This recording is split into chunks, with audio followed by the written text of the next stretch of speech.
Kalau ada kiai pakai sarung-sarung seolah-olah nggak alim, nggak sunnah.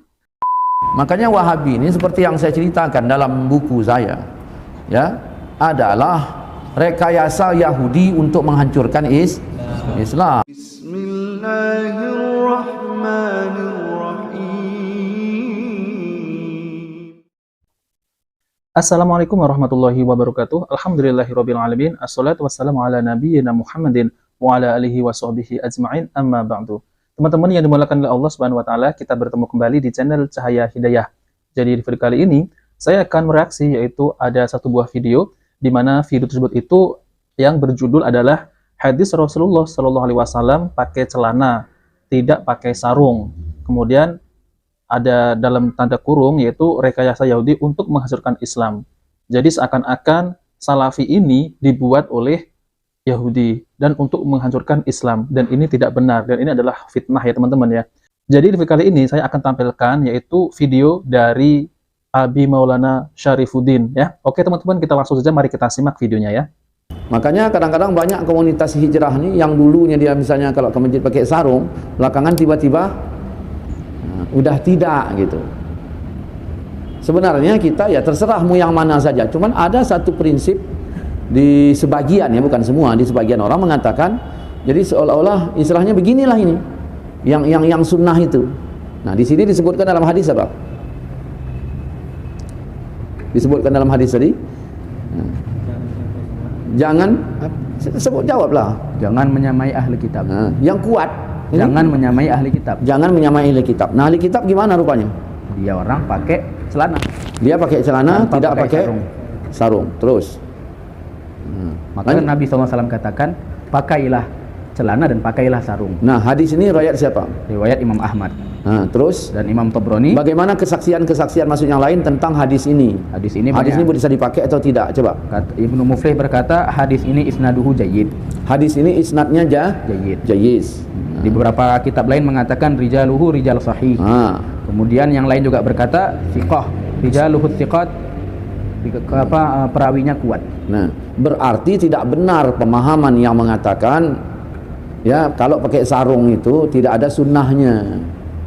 Bahkan sekarang ini menjadi tolak ukur. Kalau ada kiai pakai sarung-sarung seolah-olah nggak alim, nggak sunnah. Semestinya tidak semacam itu ya teman-teman ya. Mau pakai sarung ataupun mau pakai celana, asalkan sarung itu di atas mata kaki. Kalau sarung itu di bawah mata kaki ataupun menyeret, ini yang jadi permasalahannya. Yaitu apa? Karena masuk dalam hadis yaitu tentang isbal. Kalau memakai sarung di atas mata kaki, itu nanti tidak terkena ancaman hadis tersebut. Dan kalau pakai celana juga harus di atas mata kaki.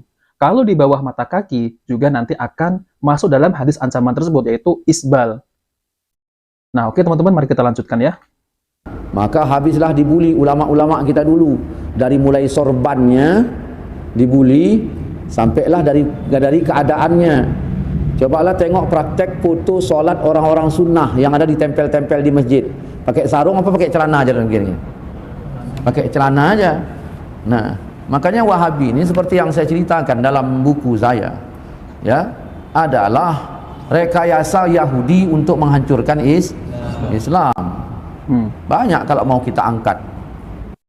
Jadi teman-teman ya, ujung-ujungnya malah menuduh Salafi ini adalah rekayasa ataupun buatan oleh orang Yahudi, dan ini adalah fitnah dan tidak benar ya teman-teman ya. Nah lalu teman-teman ya, yaitu apakah boleh sholat itu memakai sarung? Ya jelas boleh ya teman-teman ya, asalkan sarung itu tidak sampai menyeret ke tanah ya. Jadi pertanyaannya adalah ya, tidak mengapa isbal, yang penting tidak sombong. Lalu bagaimana? Nah, jadi di video kali ini saya akan tampilkan yaitu penjelasan secara ringkas oleh Ustadz Abu Yahya Badrussalam LC Hafidhullah Ta'ala, yaitu tentang terkait masalah isbal tetapi tidak sombong. Nah oke teman-teman, mari kita simak video tersebut ya. Yang pertama, kita penting untuk memahami tentang makna hadis yang menyebutkan tentang sombong di dalam isbal. Karena Nabi Shallallahu alaihi wasallam ketika berkata kepada Abu Bakar, yang waktu itu Abu Bakar, dia berkata kepada Rasulullah SAW, ya Rasulullah, inna izari yastarhi. Wahai Rasulullah, pakaianku itu melorot ke bawah. Tapi aku berusaha ya Rasulullah untuk setiap kali melorot untuk aku jaga sehingga aku naikkan lagi. Jadi Abu Bakar itu ya setiap kali sarungnya melorot maka Abu Bakar menaikkan lagi ke atas. Apa kata Rasulullah SAW? Innaka lasta mimman yaf'aluhu khuyala. Abu Bakar, kamu tidak melakukan itu karena sombong. Lihat ya, Rasulullah SAW mengatakan kepada Abu Bakar, kamu tidak melakukan itu karena sombong. Al-Hafidh Ibnu Abdul Bar berkata, maksudnya Abu Bakar melakukan itu karena ketidaksengajaan. Dan inilah yang dimaksud dalam hadis bahwa tidak sombong itu artinya tidak sengaja. Ini juga disebut oleh Syekh bin Baz rahimahullah, ya. Dan itu penafsiran ini benar kalau kita melihat kepada dalil-dalil yang lain. Yang pertama hadis yang dikeluarkan oleh Ad-Darimi bahwa Rasulullah SAW melihat seorang laki-laki yang memakai kain melebihi mata kakinya, bahkan sampai terseret ke tanah. Ya. Dan Rasulullah pun asra'a fil masyi, ya, beliau pun berjalan dengan cepat untuk mengejar orang tersebut. Lalu Rasulullah bersabda kepada dia, ittaqillah, bertakwalah kamu kepada Allah, irfa' thawbak, angkat tak kainmu itu. Rupanya orang ini berkata kepada Rasulullah, ya Rasulullah, inna rijli ahnaf wa inna rukbatayya tastok. Wahai Rasulullah, kaki saya ini ya ada cacatnya. Dimana kalau berjalan itu dengkul saya itu beradu. Dengkulnya beradu. Ya, X maksudnya ya. Lihat orang ini merasa malu. Makanya dia memakai kain melebihi mata kaki bahkan sampai ke tanah itu karena takut kelihatan cacat kakinya tersebut. Dan tentu bukan karena kesombongan, bukan karena kesombongan, tapi karena apa? Karena malunya itu. Tapi apa kata Rasulullah? Kata Rasulullah, kullu khalqillah hasan. Setiap ciptaan Allah itu bagus. Irfa' thawbak, angkat kainmu. Ternyata Rasulullah SAW tidak memberikan udzur. Padahal orang ini bukan karena sombong, Pak. Oh iya, paham. Orang ini memakai kain itu karena apa?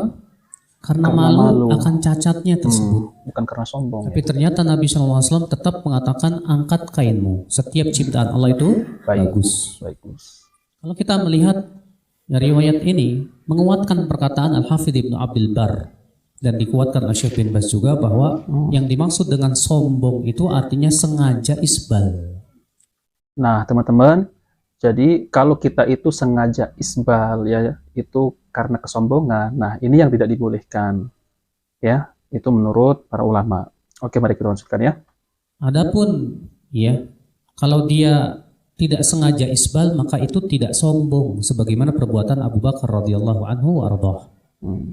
Dalam riwayat Abu Daud Nabi sallallahu alaihi wasallam bersabda, "Iyyakum wal isbal fa innal isbala minal makhilah." Jauhi oleh kalian isbal karena isbal itu sendiri termasuk kesombongan. Rasulullah mengatakan isbal itu sendiri sudah termasuk kesombongan. Maka dari itu ikhwatul Islam saudaraku yang saya hormati, bahwa isbal baik sombong maupun tidak sombong tetap hukumnya haram. Jadi tegas ini ya. Adapun kalau kita melihat dalil-dalil tentang masalah isbal, karena hadis tentang isbal ini bisa dikatakan mutawatir. Diriwayatkan oleh banyak sahabat Nabi Shallallahu Alaihi Wasallam yang pernah saya kumpulkan sekitar 15 hadis lebih dan sahih. Ya. Di antaranya Rasul sabda, ma asfala minal ka'bain minal izar fa finnar. Apa-apa yang melebihi mata kaki dari kain maka tempatnya dalam api neraka. Jadi apa-apa yang melebihi mata kaki yaitu dari kain, celana maupun sarung ya, itu tempatnya di neraka. Dan ini hadis ini sangat tegas sekali ya teman-teman, agar kita ini jangan sampai kita ini melebihi di bawah mata kaki, dan itu akan terancam dengan hadis tersebut ya teman-teman. Oke, mari kita lanjutkan. Hadis ini umum, bahwa semua kain yang melebihi mata kaki neraka. Ya. Adapun sudah kita sebutkan tadi bahwa yang dimaksud hadis Abu Bakar sombong itu adalah karena kalau ia lakukan itu tidak sengaja. Adapun kalau sengaja maka dia sombong. Itu Allahu a'lam jawaban dari saya. Mungkin Ustaz Syafiq bisa memberikan tambahan. Nah, teman-teman yang dimuliakan oleh Allah Subhanahu wa taala, jadi itulah penjelasan dari Ustadz Abu Yahya Badrul Salam LC hafizahullah taala, yaitu tentang terkait masalah isbal. Kemudian Rasulullah SAW bersabda yang artinya keadaan sarung seorang muslim hingga setengah betis. Kemudian, tidaklah berdosa bila memanjangkannya antara setengah betis hingga di atas mata kaki. Jadi kalau di atas mata kaki itu batasannya ya, itu tidak berdosa. Dan apa yang turun di bawah mata kaki, maka bagiannya di neraka. Jadi kalau turun di bawah mata kaki, bahkan kalau ada yang menyeret ke tanah, ini termasuk bagian di neraka. Barang siapa yang menarik pakaiannya karena sombong, maka Allah tidak akan melihatnya. Hadis riwayat Abu Dawud nomor 4093 dan Ibnu Majah nomor 3573 dan Ahmad disahihkan oleh Al-Albani dalam Al-Mishkah 4331. Jadi teman-teman ya, hadis ini ya menunjukkan bahwa yang sunnah hendaklah yaitu sarung seorang muslim hingga setengah betis dan dibolehkan turun dari itu hingga di atas mata kaki. Kemudian apa saja yang di bawah mata kaki maka hal itu terlarang dan haram. Nah, teman-teman yang dimuliakan oleh Allah SWT, jadi kalau kita memakai sarung ataupun celana, harusnya itu di atas mata kaki. Boleh di setengah betis juga boleh. Namun kalau di bawah mata kaki, nanti akan masuk ke dalam hadis tersebut. Sebagaimana yang dijelaskan oleh Ustadz Badrul Salam. Sombong maupun tidak sombong. Namun ya teman-teman ya, kita harus berhati-hati ya ketika berpakaian. Karena ini bisa terancam dengan hadis tersebut ya. Kemudian ada satu hadis yaitu dari Hudzaifah radhiyallahu anhu. Beliau berkata, yang artinya Rasulullah SAW memegang otot betisku lalu bersabda, ini merupakan batas bawah kain sarung. Jika engkau enggan, maka boleh lebih bawah lagi. Jika engkau masih enggan juga, maka tidak ada hak bagi sarung pada mata kaki. Hadis riwayat Tirmizi nomor 1783. Jadi teman-teman yang dimuliakan oleh Allah SWT ya, hadisnya itu sangat banyak sekali tentang terkait masalah isbal ini. Maka teman-teman, apa yang sudah dijelaskan dari Ustadz Abu Yahya Badrul Salam LC, itu sudah jelas. Nah oke teman-teman, jika video ini bermanfaat, jangan lupa like dan subscribe di channel Cahaya Hidayah. Wabillahi taufiq wal hidayah. Wassalamualaikum warahmatullahi wabarakatuh.